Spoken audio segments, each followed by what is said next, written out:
Selamat datang di channel Dok Hazelnut. Pada video kali ini saya akan membahas salah satu aspek spesifikasi pada sebuah coffee grinder yang menurut saya cukup penting tetapi sering diabaikan oleh banyak orang, yaitu adalah aspek burr materialnya. Aspek burr material ini sering dianggap sebagai sebuah gimmick marketing saja, tetapi sebenarnya pada burr material ini ada aspek metalurgi yang perlu kita pahami. Apalagi kita tinggal di negara Indonesia, kondisi tropis, kelembapannya sangat tinggi. Dan saya melihat banyaknya yang menerapkan metode RDP yang secara berlebihan, hanya sekedar ikut-ikutan tanpa memahami aspek RDP itu sendiri. Untuk teman-teman yang mau memperdalam tentang RDP, saya sudah buatkan videonya dan saya akan taruh linknya di deskripsi. Di sana saya akan membahas secara lebih detail tentang RDP dan statik. Pada video kali ini saya akan membahas tentang metalurgi dari material burr. Yang pertama, steel, ferrum. Ferrum ini dia kalau mau diubah menjadi suatu benda yang tahan karat, maka dia harus ditambahkan dengan kromium. Kita anggap dia sebagai stainless steel kalau misalkan kadar kromiumnya itu paling tidak ada 10,5%. Dan nanti stainless steel ini dia akan dicampur dengan berbagai logam lainnya sesuai dengan kebutuhannya. Tetapi kalau misalkan ingin ditingkatkan kekerasannya, maka secara umum itu akan ditambahkan dengan struktur karbon. Dan pada tingkat lanjut, tingkat yang lebih advance, maka itu nanti dia akan ditambahkan dengan struktur nitrogen. Kalau misalkan sebuah besi dia tidak mau diubah menjadi stainless steel, tetapi lebih fokus kepada tingkat kekerasannya saja, maka itu dia nanti akan diubah menjadi carbon steel. Sesuai dengan namanya, di sini dia memiliki kandungan karbon yang lebih tinggi. Tetapi karena dia bukan stainless steel, maka dia tidak memiliki ketahanan karat. Sehingga carbon steel itu untuk melindungi dari karat, maka dia harus ditambahkan coating di permukaan luarnya. Sekarang saya akan membahas tentang beberapa jenis stainless steel yang sering kita jumpai. Yang pertama itu ada SUS 304 dan SUS 316. Ini sering kita jumpai di peralatan makanan kita, di mana selain ditambahkan dengan struktur kromium, SUS 304 dan SUS 316 ini juga ditambahkan dengan nikel. Kalau misalkan sering kita lihat stainless steel 18-8, itu artinya kandungan kromiumnya dia 18% dan kandungan nikelnya itu adalah 8%. Perbedaan antara SUS 316 dan SUS 304 itu adalah penambahan struktur molybdenum, di mana fungsi molybdenum ini adalah untuk menahan korosi kimia. Jadi SUS 316 ini cocok digunakan pada stainless steel yang terpapar air laut. Lalu untuk hand coffee grinder bermaterialnya itu sendiri secara umum menggunakan SUS 420 atau SUS 440. Paling banyak sih SUS 420. SUS 420 ini dia memiliki kandungan kromium 12-14%, sedangkan SUS 440 ini dia memiliki kandungan kromium 16-18%. Kenapa kandungan kromium SUS 440 ini dia perlu lebih banyak? Karena dia memiliki karbon yang lebih banyak. Sehingga SUS 440 ini dia memiliki kekerasan yang lebih di atas SUS 420. Tetapi karbon ini dia bisa mengikat kromium yang bebas sehingga membentuk kromium karbid, karbida kromium. Dengan adanya karbida ini mengakibatkan kandungan kromium yang bebas itu akan semakin berkurang. Di mana untuk ketahanan karat kita memerlukan kromium yang bebas supaya kromium tersebut bisa berikatan dengan oksigen. Dan ikatan inilah yang nanti akan membentuk lapisan sehingga oksigen itu dia tidak melakukan oksidasi lebih lanjut. Jadi karena SUS 440 ini dia menggunakan karbon yang lebih tinggi, maka kadar kromiumnya pun harus dinaikkan agar dia tetap bisa tahan karat. Lalu untuk tingkat kekerasan sendiri, ini ada istilah HRC, Hardness Rockwell C. Ini adalah standar pengukuran kekerasan sebuah ber. Jadi Hardness Rockwell C ini, Hardness Rockwell itu sebenarnya dia ada standar A, B, C, dan lain sebagainya. Untuk kekerasan material ber ini dia menggunakan kategori C. Nah, ber yang baik itu dia harus mempertimbangkan aspek hardness dan ductility-nya. Kenapa? Karena kalau misalkan terlalu keras, maka itu akan semakin rapuh juga. Tetapi kalau misalkan dia terlalu elastis, maka nanti akan semakin cepat tumpul. Untuk benda harian memperjelas konsep hardness dan ductility ini, saya ambil contoh misalkan sebuah gelas keramik, dia keras, tetapi dia lebih mudah pecah. Sedangkan gelas plastik, dia tidak mudah pecah, tetapi dia sifatnya lebih lunak. Lalu bagaimana dengan nitrogen steel pada Comandante yang memakai nitrogen steel ini? Kelebihannya apa? Yang pertama adalah dari aspek kromiumnya. Berbeda dengan karbon, nitrogen ini dia tidak membentuk ikatan karbida. Sehingga kadar kromium bebasnya itu dia akan tetap lebih tinggi. Dan juga nitrogen ini dia bisa menembus pori-pori yang kecil pada struktur stainless steel. Sehingga kekerasan yang terjadi akan lebih menyebar merata. Dan yang ketiga, kelebihan dari nitrogen steel ini adalah penggunaan nitrogen ini sifatnya dia nanti akan memiliki inert yang tinggi. Inert yang tinggi ini maksudnya adalah dia tidak mudah bereaksi dengan zat kimia lainnya. Jadi nitrogen steel ini dia sering digunakan untuk alat-alat medis, alat-alat kedokteran supaya tidak bersifat alergen. Lalu kekurangan dari nitrogen steel ini adalah dari segi biayanya dan segi tingkat kesulitannya. Karena untuk memasukkan komponen nitrogen dalam stainless steel ini, dia memerlukan mesin khusus di mana pada saat proses peleburan itu terjadi, dimasukkan juga dengan tekanan yang tinggi. Karena nitrogen ini dia tadinya bentuknya adalah gas.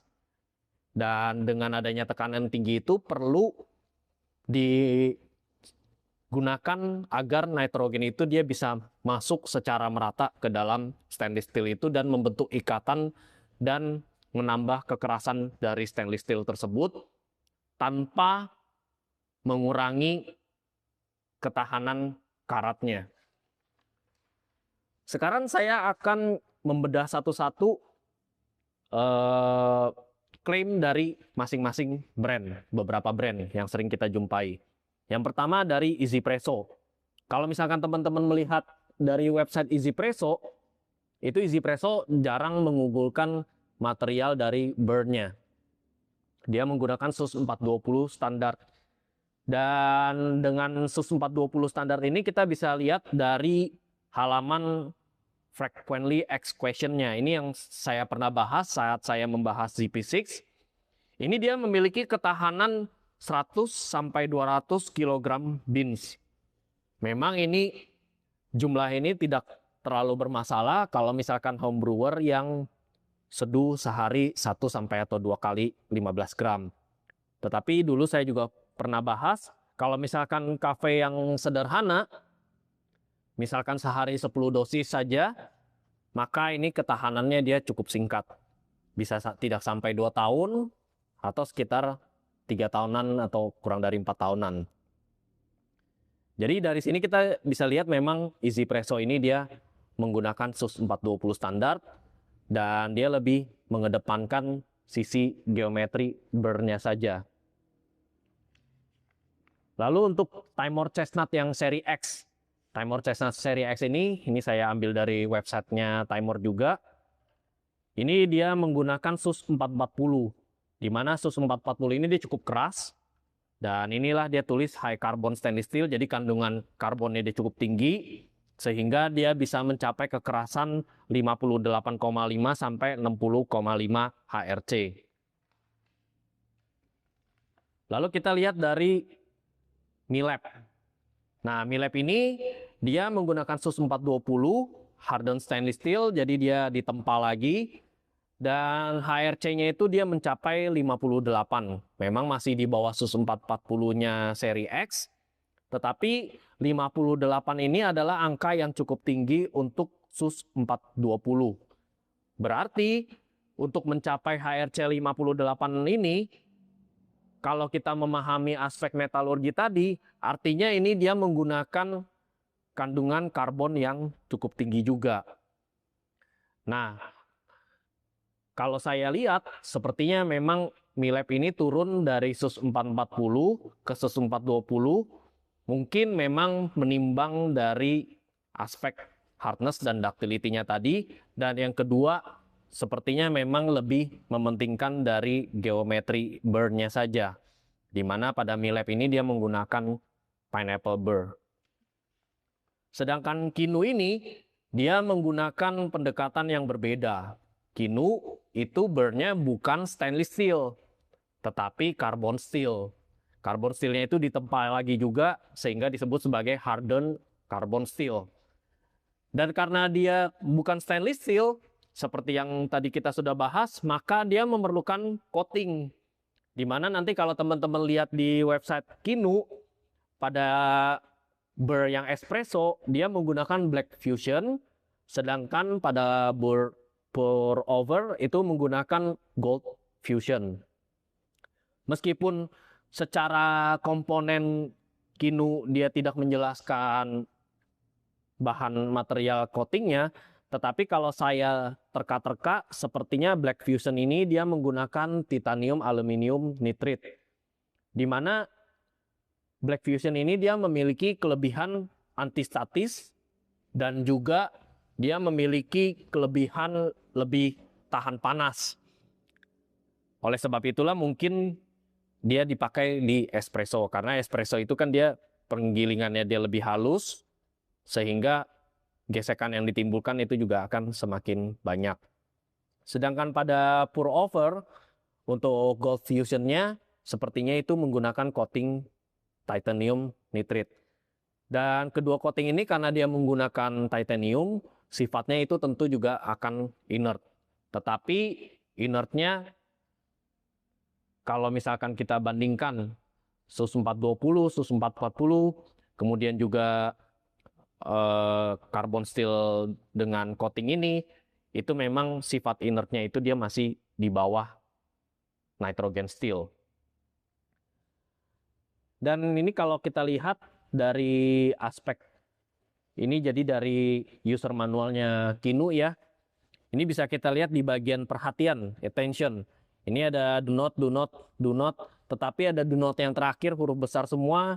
Ini adalah do not clean the burrs with water. Ya, jadi memang meskipun sudah di coating, dan saya yakin sih memang coatingnya Kinu itu baik ya. Tetapi sepertinya dari pihak Kinu sendiri pun ini dia tetap khawatir kalau misalkan coatingnya itu dia ada yang terkelupas. Meskipun terkelupasnya itu tidak kasat mata, tetapi kalau misalkan terkelupas secara mikroskopik saja, maka itu nanti partikel air yang masuk akan menimbulkan karat di bagian dalamnya. Oleh sebab itulah, kalau kita lihat memang si Kinu ini dia menekankan jangan dicuci burrsnya dengan menggunakan air. Lalu bagaimana dengan klaim Komandante? Komandante sendiri ini dia mematenkan stainless steel-nya itu sebagai Nitrorex. Dia menggunakan kromium yang kadarnya bahkan lebih dari 17%, dan juga dia ada molybdenum. Jadi di sini kita bisa lihat meskipun dia menggunakan nitrogen, yang dalam artinya dia tidak berikatan dengan kromium, tetapi Komandante ini dia tetap menggunakan kadar kromium yang tinggi, dan bahkan dia menambahkan molybdenum, sehingga kita bisa paham Nitrorex ini dia memiliki ketahanan korosi kimia. Dan ini kita bisa lihat di bagian komposisinya. Nah, ini dia meskipun dia masih menggunakan karbon, tetapi dengan penambahan nitrogen ini, maka pasti karbonnya ini yang dibutuhkan jumlahnya itu dia akan jauh lebih sedikit. Dan dari sini kita bisa lihat dia memiliki HRC 57,4 sampai 60,5.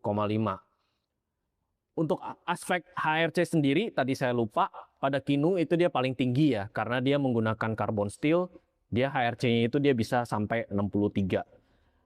Dan saya lanjut untuk Comandante, ini dia sertifikasi yang menurut saya luar biasa. Ini adalah sertifikasi yang bagian citric acidnya. Di sini ditulis 10/40. Nah, untuk mendapatkan sertifikasi ini artinya BER dari Comandante itu dia perlu direndam di dalam larutan asam sitrat selama 10 hari dengan suhu 40 derajat Celcius. Dan larutan asam sitrat tadi itu dia nanti dilihat apakah ada struktur logam yang bocor. Ternyata tetap murni. Baru bisa mendapatkan sertifikat seperti ini. Artinya memang BER dari Comandante itu dia sangat tahan kimia, sangat tahan karat. Meskipun dia memiliki kekerasan yang bisa mencapai sampai 60 HRC. Dan di sini saya kasih lihat. Yang satunya ini adalah BER dari Comandante C40 Mark III saya yang sudah lebih dari 5 tahun. Yang satunya lagi adalah BER Hammerhead saya yang baru beberapa hari. Bisa kita lihat, mungkin ada yang bisa membedakan, mungkin ada yang tidak bisa, tetapi perbedaannya pada intinya tidak terlalu banyak. Dan ini memang membuktikan kemampuan dari stainless steel-nya Comandante yang menggunakan nitrogen. Dan ini saya kasih lihat, yang sebelah kiri adalah Nitroblade yang sudah 5 tahun plus, dan yang sebelah kanan ini adalah Hammerhead yang baru beberapa hari. Jadi dari video ini yang mau saya tekankan bukan berarti saya menjelekkan brand tertentu atau saya mempromosikan brand tertentu, nggak ada yang bayar juga untuk apa. Tetapi yang ingin saya jelaskan itu adalah bahwa ini adalah salah satu spesifikasi yang bisa kita perhatikan kalau kita mau memandang aspek durabilitas dari hand coffee grinder yang kita pilih. Meskipun nanti pemilihan kita tentunya itu berdasarkan dari nilai secara keseluruhan yang mau kita pakai, termasuk juga dari aspek kenyamanannya, termasuk juga aspek dari karakteristik rasa yang ingin kita capai. Oke, gitu aja untuk video kali ini. Semoga bermanfaat. Stay nerdy, brew better. Bye-bye.